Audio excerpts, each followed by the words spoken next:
What is up, Shadowverse soldiers? Before we get into the video, I wanted to let you guys know that I am now doing webcam locals. We're going to be hosting it on Thursdays at 7:30 p.m. Eastern Standard Time. Make sure you're in the Shadowverse community Discord, and everyone is welcome. So the link is in the description. I will hope to see you guys on Thursday. What is up, my Shadowverse soldiers, and welcome back to another Shadowverse Evolved video. So today we are doing the Haven Uma Theory Craft, and I wanted to be very spicy with the deck that I created, and I wanted to be very different because the normal Haven route is that you drop Heavenly Aegis, use the Statue Seraph, remove everything. If you know, you know, but if you don't, then you drop the Heavenly Aegis, with the Guardian Sun.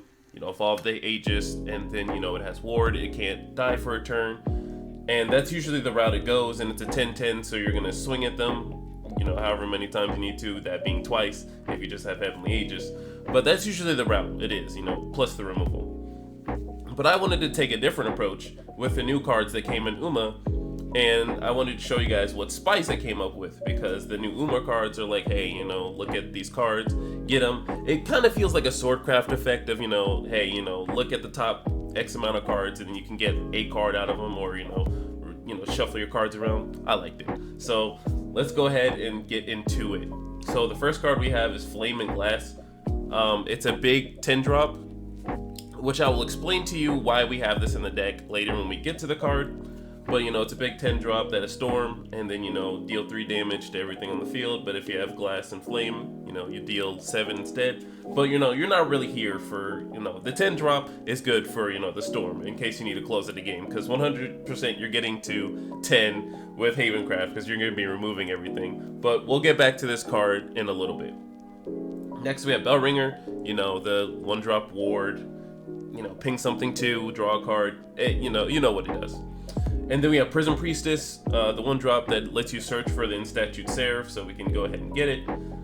And then we have Harness Glass. So we run this card because we don't want to run into our big drops early, because we're going to want to have our big drops on the top of our deck if we want to. So I'm rocking the 2 of Harness Glass so we can draw a card and then put the big, boss monster that we're going to get off of not Harness Glass, but in Statue Seraph, to the bottom of your deck.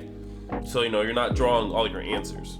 Granted, you will always get, something off of Statue Seraph, because, it gets any card. But we don't want to draw boss monsters, because they're going to be doing big damage from our card that we're going to see for Uma. We rock the Priest of Kojal, to get that banish effect. It definitely, this card is definitely slept on. I know it's a staple, but it's slept on in, certain scenarios. People really don't like this card when it comes to Leonidas or other things, but I think this card's really a goat just to stop the banish effect. I've banished many of Bellringers just to stop people from drawing and whatnot, so I like Priest of Kojal. I'm rocking him at 3. Now, I personally haven't rocked Cruel Priestess in any of my builds, but in this build it's going to be very good for the new amulet that came out in Uma. I wasn't really sure on the ratios of how to put in Cruel Priestess, but I feel like, the 2 of seems pretty fine. Then we have Jeanne d'Arc, ping 2 to everything, and then when you evolve her, ping 2 to, ping 4 to everything in total. So, Jeanne d'Arc's the staple. But let's go ahead and get into the new card, Gold Ship. So it's an 8-drop, and you feed her once and she begin racing. But then when she comes into play, you reveal the top card of your deck and you deal X damage to each enemy leader and give your leader plus, defense. X equals the cost of the revealed card. So now you know why we rock the Flame and Glass. If you can Statue Seraph, and then, you can literally ping somebody for 20 if you just put 2 gold ships. But you have to, set up and make sure Flame and Glass is on the top of your deck.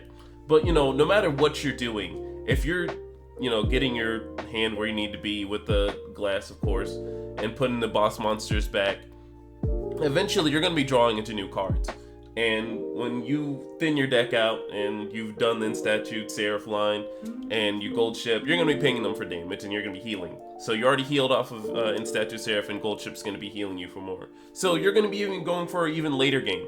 even if you don't have Flaming Glass, you have, you know, two 8/8 bodies that can turn into 18/18 bodies if they stick to the field. But, you know, the healing and the burn is really what we're going for. Alright, next up we have Angelic Snipe. It's a quick, you select the enemy follower and deal 2 damage. We rock the 2 of, just extra reassurance, just in case we don't see our bell ringers in the early turns. But we don't rock 3 because I feel like Angelic Snipe isn't too good going on into later turns. But, you know, the 5 is still good. You know, you're definitely going to at least see, you know, the 5 of something. Then we have Dark Offering. This paired up with, you know, Bell Ringer or just it itself is still good. You know, you destroy something, give your leader 3 defense, and then you draw a card. Then we have Blackened Scripture. We another quick, you know, it's a 2-drop. You banish something that's 3 or less. And then, you know, it's hand in hand between Priest of Cudgel and Blackened Scripture. I rock the 3 of Priest of Cudgel because it's a 3/3 follower. And, you know, turns into a 4/4, it's a body, so it's a potential threat to either remove something or you can swing face. Then we have the Acolyte's Light. That's like Haven's Execution, or really Haven's, you know, Fiery Embrace, because Execution can get put in any deck. But even though, like, Haven has this ability of you're just removing something and then healing too, it's still good, because you're just removing anything off the field. Then we have Themis' Decree. It's a, I really had a problem running it as a 3 of, because, you know, if you see this card in the early turns, it doesn't feel too good.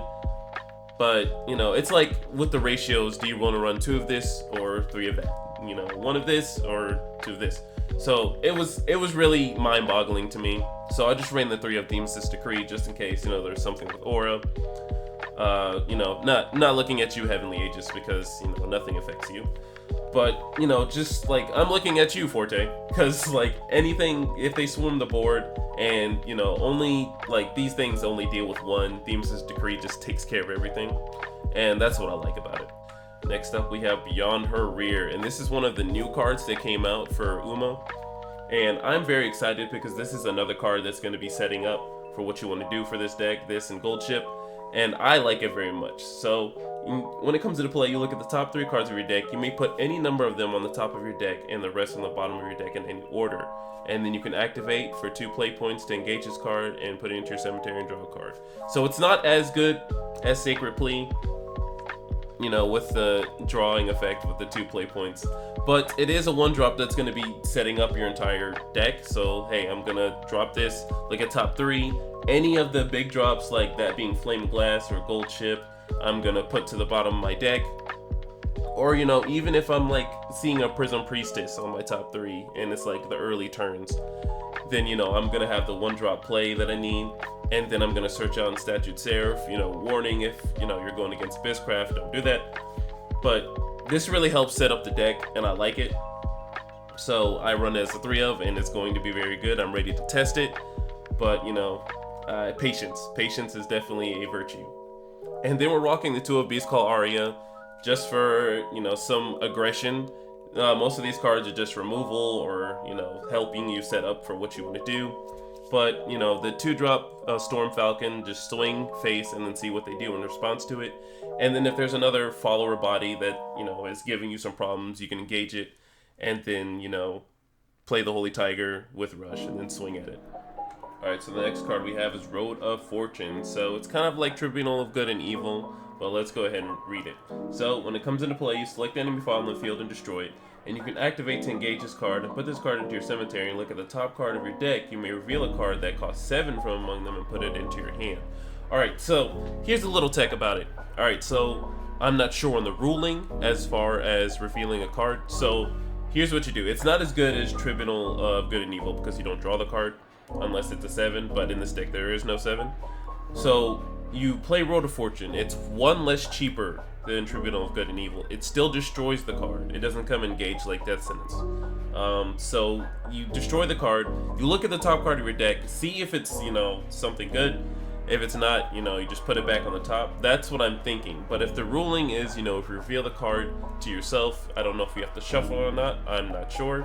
You know, guys, let me know in the comments how it works. But I'm pretty sure if you reveal the card, it's not a 7-drop, it goes back on top of your deck. But you know what you're drawing next turn. So this is going to be good. because it keeps you in track with your boss monsters. If you aren't already putting them to the bottom through Beyond Her Rear, if you miss some, then hey, you know what you're drawing next turn. You can prepare for that. So it's hand in hand. This is one less cheaper, but you don't get to draw the card. But Tribunal of Good and Evil is one higher. Does the same thing, but you draw the card. So really, what do you want to do? I'm on the lower end of things. I do want to just get rid of things because things are scary. Whenever you're playing something, I'm afraid of it. I don't care if it's a 1-drop or a 2-drop, even if it's vanilla. In terms of Havencraft, your followers are scary to me because I'm not playing as many followers as you in terms of aggression, but I'm gonna make sure they're gonna be gone. So we're running this just to go with the the tribal of the deck, of looking at the top card of your deck and seeing what it is. If you've already done Beyond Her Rear and then draw those cards, what's happening, you can do Road of Fortune to make sure you know what you're drawing next. And then we have Statute Seraph. If you don't know what it does, you play it on 6, or you play it for 6, and then you keep putting prayer counters on it at the end of your turn every turn. It starts off with 1 at the end of your turn to play it. You play it the first time, and then add 4 more prayer counters. As soon as it hits 4, you put this into your cemetery. You gain 10 life, and then you choose 2 cards from your deck and put them into your EX area, and they cost 0. Not 0 for the turn, they just cost 0 entirely. So use that for the gold chips. And then if you're ever in a situation where you already used your gold chips, you can use the Flaming Glass. Flaming Glass becomes free. That's pretty good. But you really want to go for the gold chip line. You're burning them and then you're healing some more, so you can get some very good recovery off of that if you're in a very bad state. But that's really the play line, is you play the gold chips, burn them for, well, hopefully you burn them for 30.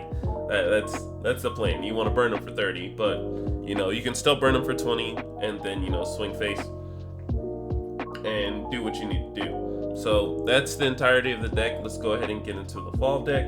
We rock the 2 of Bell Ringers just for the aggro matchup.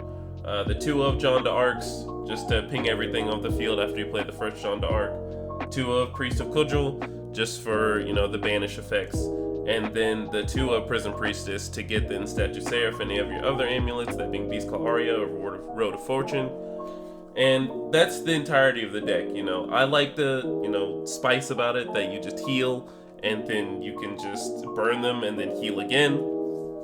But the hard part about it is setting up the big boss monsters to go into the bottom of your deck, and then making sure you have everything that you need to do on that turn 9 when everything pops off.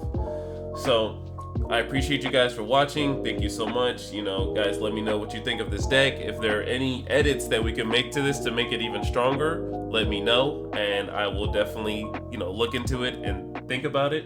But I appreciate you guys so much. I love you. Make sure you're safe in doing whatever you do tonight, and make sure you're safe doing whatever you do for the rest of the year. I will see you guys in the next one.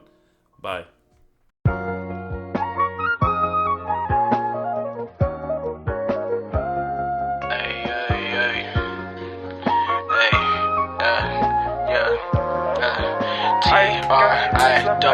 I gave you all my love, baby, my heart is cold when you're around. You warm it up, liquid gold, baby, yeah, you warm it up, liquid gold, baby, and my affection, all that paper you wasted. Take my love.